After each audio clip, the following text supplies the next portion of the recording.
In this lecture, we're going to provide a brief introduction on the foundations of descriptive statistics, and that includes the concept of the frequency distribution.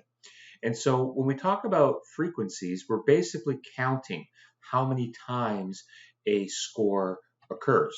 The symbol for frequency that we will use is a lowercase italicized f, and this is a very common symbol that you'll see in various textbooks and other resources. When we talk about a frequency distribution, the distribution refers to any organized set of data or scores. And when we talk about data, we're talking about applying numbers to observations. And so the importance of examining frequency distributions is to observe if there is any unique order or pattern to the scores. We'll make reference to n, which refers to the total number of scores from which we will generate a frequency distribution. That usually corresponds to the number of research participants in a study. And we'll take a look at 4 ways to organize data. The first will be what's called a simple frequency. Then we'll take a look at the relative frequency, the cumulative frequency, and then finally, from those, we can draw a percentile ranking. So in terms, we'll start with the simple frequency distribution. We typically apply this to interval or ratio variables. And basically here, we're just running a tally. We're counting how many times a particular score occurs. And so the key aspects to generating any frequency distribution is to determine how many categories to create and how wide the categories should be, how wide the intervals of each category within the distribution should be that will capture a certain number of scores. And so there are some general rules for making a frequency table that we will get to in this particular lecture. The first step is to make a score column, and then beside it, make a frequency column. And so I'm going to present an example here of some raw scores. And so we have some raw data here. These are individual scores obtained from different people. For example, these scores represent a quiz given in class. This is a multiple choice type of quiz, and so there's only one correct answer per question, and the total number of questions on the quiz was 17, and making these type of data discrete data and not continuous, because because the answer to each question is either correct or incorrect, there is no possibility of fractional components here. And so we have only whole numbers that can be assigned to each person based upon the number of correct responses on the quiz. So what we do here is generate our frequency distribution by making a frequency table. The first step here is to order the scores, the possible scores from high to low from the observations. And so the highest score that was obtained from one person was 17 out of 17. So that's the first number that we start with. We then fill in the rest of the column with equal increments from 17 all the way to the lowest score. We don't skip a number. So in this case, we see a score of 16 out of 17 on the quiz. Nobody scored a 16 out of 17, but we still add 16 to the score column. Now, once we've done that, we go through the raw data and we begin to tally up how many people scored 17 out of 17. So one person did that. Nobody scored 16. 4 students scored 15 out of 17. 6 students scored 14 out of 17, so on and so forth, as you can see down the table. Now, what a very effective way to examine these data is by using visual presentation in a graph. And we'll take a look at 3 different graphs that could be used to depict these data. Typically, when we produce a graph, we always put the title under the graph, and you'll see that here in a moment. The first type of graph here is a bar graph. And in this bar graph, this is the type of graph that is often used for nominal or ordinal data. In this particular example of the class quiz, we're dealing with ordinal data because the layout of the possible outcomes does follow a numerical order. And if we focus on the x-axis here, we see that each bar represents the number of occurrences of each score. So we see a score of 10 out of 17. Only one student scored 10 out of 17. And we place that frequency along the y-axis. And as we can see here, as another example, we'll move to a score of 15 out of 17 on the quiz. And we see that 6 students scored a 14 out of 17. 0 students scored a 16 out of 17. We still place it on the graph. And the scores are centered, the bars are centered over each labeled score on the x-axis. With a bar graph, it's important to note that the bars do not touch each other. One last point to make on the frequency distribution is that this is going to be the only time, the only instant where you will see the outcome variable. So the outcome variable here is the student score, how the student's performance on the quiz, depicted on the x-axis. In every other graph that we'll examine throughout the course, the outcome variable, the dependent variable, will always be presented along the y-axis. But when we talk about frequency distributions, we always place that outcome measure, that dependent variable, on the on the x-axis.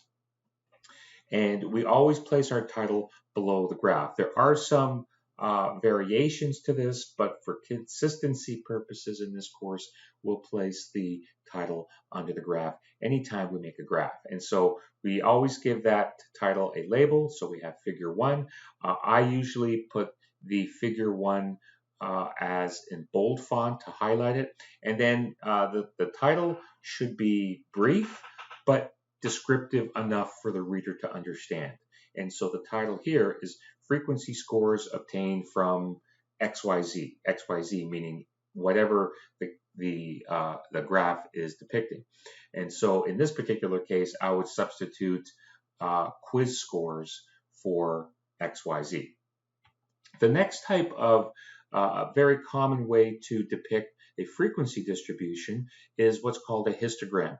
Very similar to a bar graph, except in this case, the bars actually touch each other. And this is often used for interval or ratio data. But as you can see here, we can still make a histogram with ordinal data. And so I use the ordinal data just to depict the histogram, but typically the histogram is used for different types of distributions that we'll touch on later on in this unit.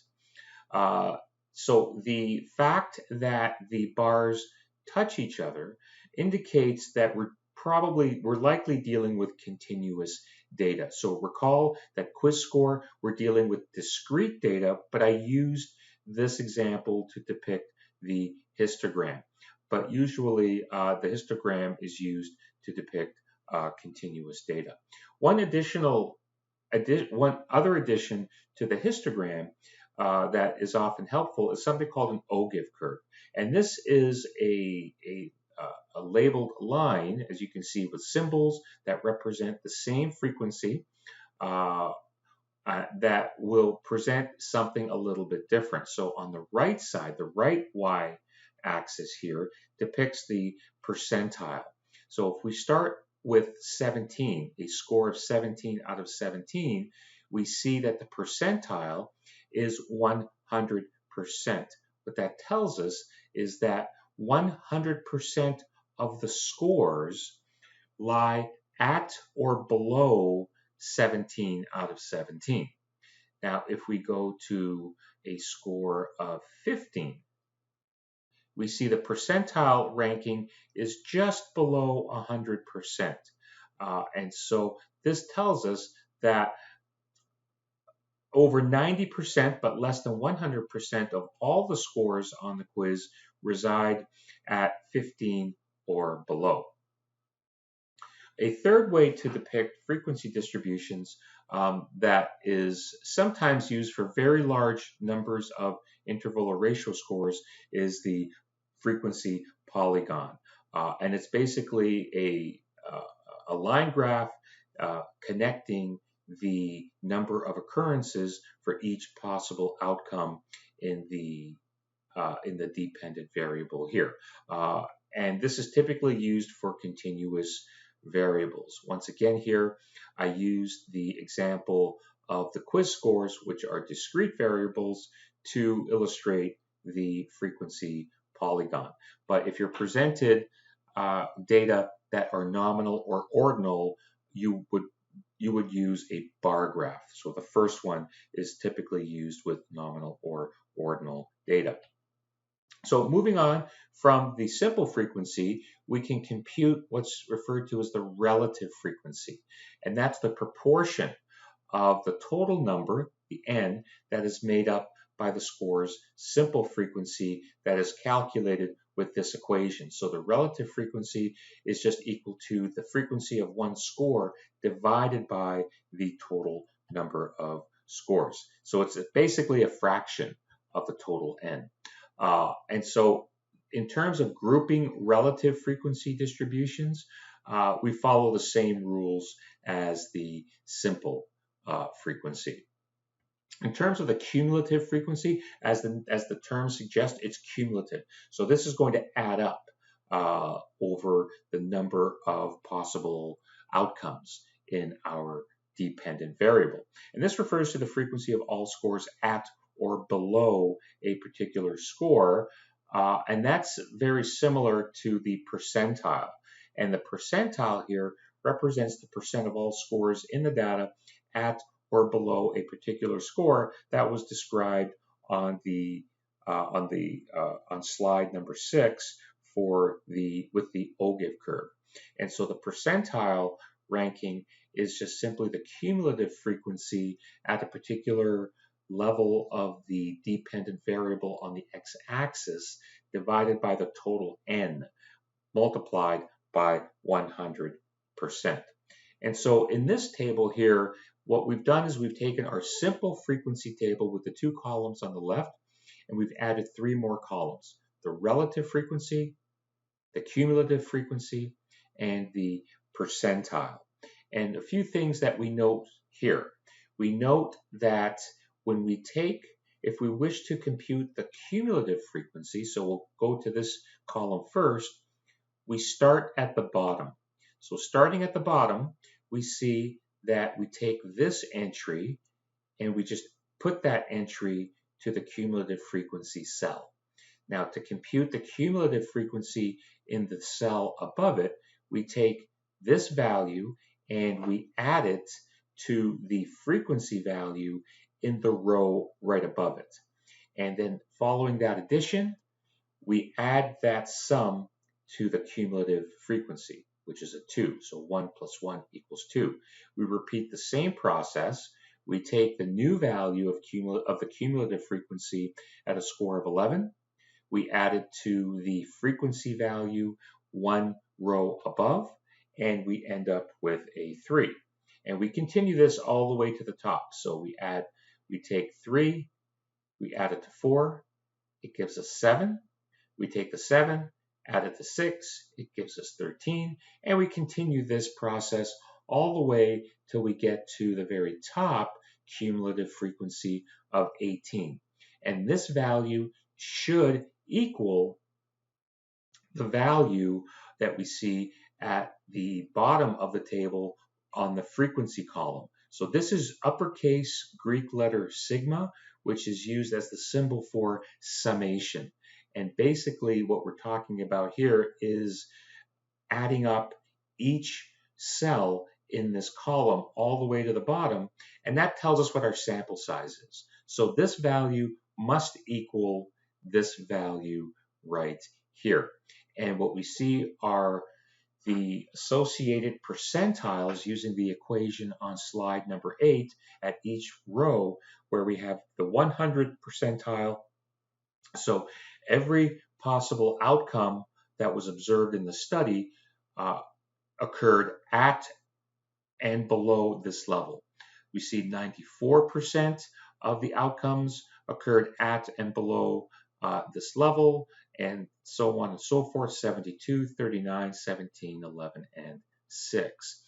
So this ends our first video of Unit 3.